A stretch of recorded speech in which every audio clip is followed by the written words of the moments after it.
রিষড়া পুরসভার ১৩ নম্বর ওয়ার্ডের হরিসভা এলাকার বাসিন্দা পূর্ণম কুমার সাউ। পেশায় তিনি একজন বিএসএফ জওয়ান। পাঞ্জাবের পাঠানকোটের ২৪ নম্বর ব্যাটালিয়নের ফিরোজগঞ্জ বর্ডারে পোস্টিং ছিলেন তিনি।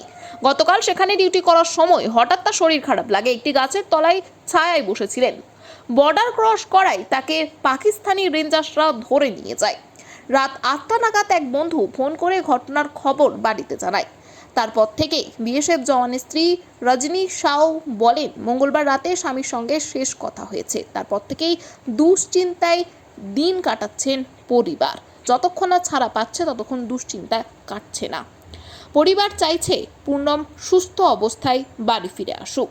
বাড়িতে তার বৃদ্ধ বাবা ভোলানাথ সাউ, মা দেবন্তী দেবী, স্ত্রী ও 7 বছরের ছেলে রয়েছে বলে জানা যাচ্ছে। এই বিষয়ে আরও কি জানাচ্ছেন তারা দেখুন বিস্তারিত। 24 আওয়ার্স আরামবাগের রিপোর্ট।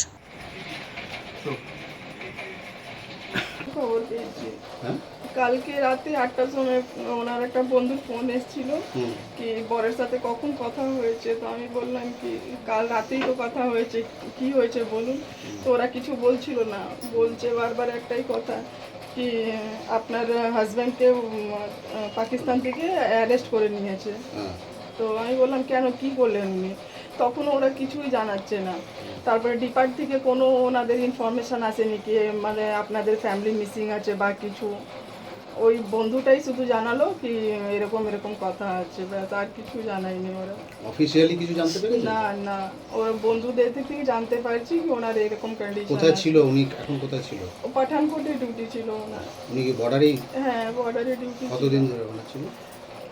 এই তো 2 মাস না, আগে তো ওনার কুম্ভ মেলাতে ডিউটি ছিল, তারপর পাঠানকোট পাঠিয়েছিল ওই বর্ডারে। এখন এই তো ছুটিতে এসেছিলেন, ওই 20-21 দিন হলো এখান থেকে গেছেন উনি ডিউটিতে। তার কবে কথা হলো আপনার সাথে? কখন? পরশু রাতে কথা হয়েছিল ওনার সাথে। কি বললো এই যে কাশ্মীরের ঘটনা নিয়ে কিছু কথা? হ্যাঁ, ওটা নিয়েই আমরা কথা বলছিলাম কি এরকম এরকম হয়েছে, এখানকার কন্ডিশন ঠিক নেই, এগুলোই কথা হচ্ছিল। আমি কি করে জানবো কি কালকে আমার বরের সাথে এরকম হয়ে যাবে। উনি কি বর্ডার ক্রস করে গিয়েছিলেন বললো? আমি কিছুই জানি না। কি চাইবেন এখন? কি চাইছেন? আমি চাইছি উনি ভালো করে আমাদের এখান থেকে চলে আসুক, বাড়িতে ফিরে আসুন। হ্যাঁ। উনি কি প্রথম থেকেই চাইতেন যে আর্মিতে কাজ করবেন বা? হ্যাঁ, ওনার এমই ছিল ডিফেন্স লাইনে জব করার। ঠিক আছে, আপনার নামটা একটু বলুন। আমার नाम रजनी साहू। ये रात के घटना सुबह में भइल लोग के मालूम ना था। 8 बजे रात में कोई फोन कर तो हम लोग के मालूम भल तो वो सही ना बताओ, कोई बताओते सुबह से थोड़ा मालूम भइल।